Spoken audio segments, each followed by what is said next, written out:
इस सबसे पहले 82(5) में चुनाव आयोग को जो यहाँ पे ताकत दी गई है कि चुनाव आयोग आज राष्ट्रपति को अपना एक निर्णय दे सकते हैं कि कब निर्वाचन हो सकता है।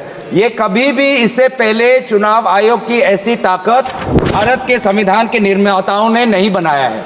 चुनाव आयोग की क्या सीमाएं हैं वो आर्टिकल 324 में है, जहां पर इलेक्शन कमीशन को बस कैसे सुपरवाइज करना चाहिए, कंट्रोल करना चाहिए, इलेक्शन रोल कैसे बनाना चाहिए, वहीं तक ही चुनाव आयोग की क्षमताओं का सीमा बनाया है। लेकिन इस संविधान ने चुनाव आयोग को असंवैधानिक गैर कानूनी ताकत दी है।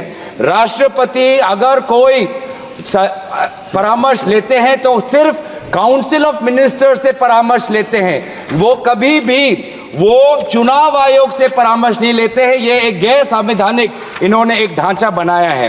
राष्ट्रपति जी अगर काउंसिल ऑफ मिनिस्टर्स की एडवाइस लेते हैं 74 जो article 74 of constitution of India में है, या वो article 356 of constitution of India, वो सिर्फ गवर्नर के रिकमेंडेशन पे ले सकते हैं।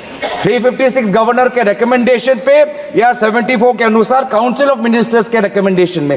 ये पहली बार ये एक ऐसा कानून लाए हैं कि राष्ट्रपति अब चुनाव आयोग के भी रिकमेंडेशन पर एक निर्णय ले सकते हैं। ये पूरी तरीके से इसका विरोध करते हैं।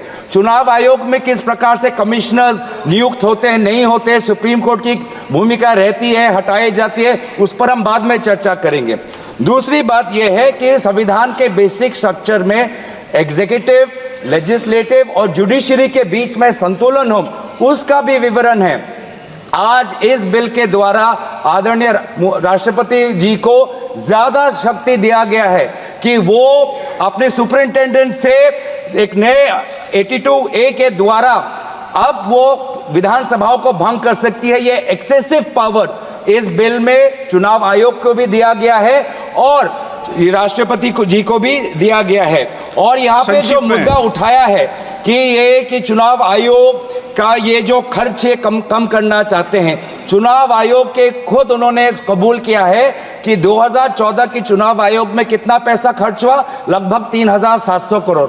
ये 3700 करोड़ के लिए ऐसा एक गैर संवैधानिक कानून ये लाए हैं, ये पूरी तरीके से तथ्य के खिलाफ है।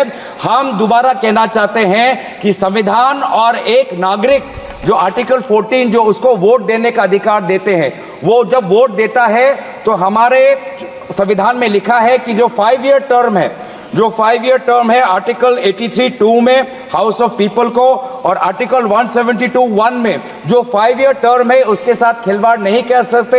ये एक गलत नीति आयोग के रिपोर्ट के आधार पर ये कहना चाहते हैं कि 5 ईयर टर्म अनिवार्य नहीं है। 5 ईयर टर्म अनिवार्य है, ये नीति आयोग के रिपोर्ट में नहीं जाए। नीति आयोग कोई संवैधानिक कोई बॉडी नहीं है जो इस प्रकार का ये परामर्श दे पाए। तो इसीलिए मैं बस इतना ही कहना चाहूंगा कि ये दोबारा अगर इनको लगता है कि प्रधानमंत्री मोदी जी पर के प्रचार से ये पूरे ये भारत के चुनाव को छीनेंगे, तो हम ये चोरी नहीं होने देंगे और हम बिल का विरोध करते हैं। इस बिल को जेपीसी में भेजा जाए।